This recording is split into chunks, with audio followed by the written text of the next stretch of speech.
शक्ति जिले में करोड़ों की लागत से शुरू की गई जल आवर्धन योजना अब जनता के लिए सिरदर्द बन गई है। योजना के तहत मिरौनी बैराज से 5 नगरीय निकायों तक पेयजल पहुंचाने के लिए पाइपलाइन और ट्रीटमेंट प्लांट का निर्माण होना था, लेकिन 2021 में शुरू हुई ये योजना आज भी अधूरी है और 120 करोड़ रुपए खर्च होने के बावजूद भी शहर की सूरत खंडहर जैसी हो चुकी है। प्रशासन भी मूकदर्शक बना हुआ है और जिम्मेदार अधिकारी सिर्फ आश्वासन देते हैं।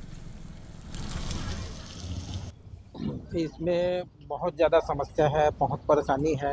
बिना जानकारी के, बिना कुछ तैयारी के अचानक खोदा गया है, जिसके वजह से कीचड़ भर जा रहा है। पाइप भी सही नहीं लगा है और बच्चों को स्कूल आना जाना पड़ता है इसी रोड से और नियमित आवागमन है इस रोड पे और कभी भी किसी भी समय कोई भी दुर्घटना हो सकती है। ये बहुत बड़ा कहना चाहिए, ये दुर्घटना का कारण बन सकता है।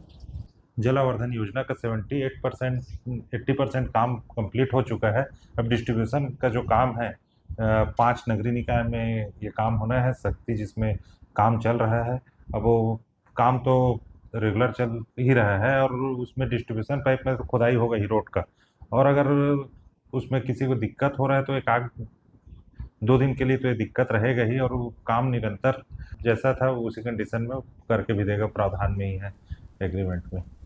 राजधानी रायपुर के तहसील कार्यालय को दूसरी जगह शिफ्ट कर दिया गया है, जिसके बाद से पूरे काम अब तहसील दफ्तर के पीछे पुरानी स्वास्थ्य संचालनालय से किए जा रहे हैं। तहसील दफ्तर शिफ्ट होने के बाद भी दस्तावेज अब पूरी तरह से शिफ्ट नहीं किए जा सके, जिसके बाद सवाल खड़े होने लगे हैं। पुराने तहसील दफ्तर में अब भी जमीनों से जुड़े कागजात मौजूद है जो बारिश में भीगते नजर आए। जरूरी दस्तावेज खुले में होने की वजह से अब इन दस्तावेजों के गुम होने के साथ ही दुरुपयोग की भी संभावना बढ़ गई है। पुराने तहसील कार्यालय में मौजूद दस्तावेजों का जायजा लिया हमारे संवाददाता शिखर देवांगन ने।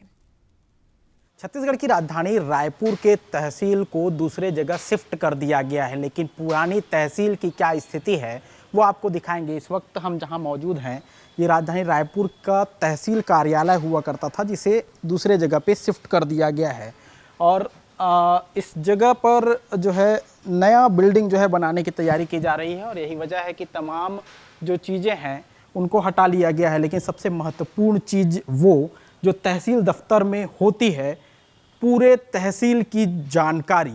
इस वक्त देख सकते हैं कि तमाम जो बिल्डिंग है उसे खाली किया जा रहा है, जो खप्पर हैं उसे हटा दिया गया है, लेकिन अभी भी दस्तावेज जो है यहाँ मौजूद हैं। आने जाने से कोई रोक टोक नहीं, कोई किसी को रोक नहीं रहा है, लेकिन जो बहुत ही पुरानी जो दस्तावेज हैं वो अब भी इस तहसील कार्यालय में मौजूद हैं। ये बताता है कि इस तहसील कार्यालय तो शिफ्ट हो गए, अधिकारी चले गए नए बिल्डिंग पे, लेकिन दस्तावेज अब भी जस के तस पड़े हुए हैं। ये वो दस्तावेज हैं जो बहुत ही महत्वपूर्ण हैं। तहसील कार्यालय को दूसरी जगह शिफ्ट किया गया, लेकिन इन दस्तावेजों को अभी भी खुले में छोड़ दिया गया है, जिसका उपयोग कोई भी असामाजिक तत्व किसी दुरुपयोग के लिए कर सकता है। अब देखना होगा कि जिला प्रशासन इस पूरे मामले में कब तक संज्ञान लेता है। कैमरा पर्सन दीपक के साथ शिखर देवांगन, बंसल न्यूज, रायपुर।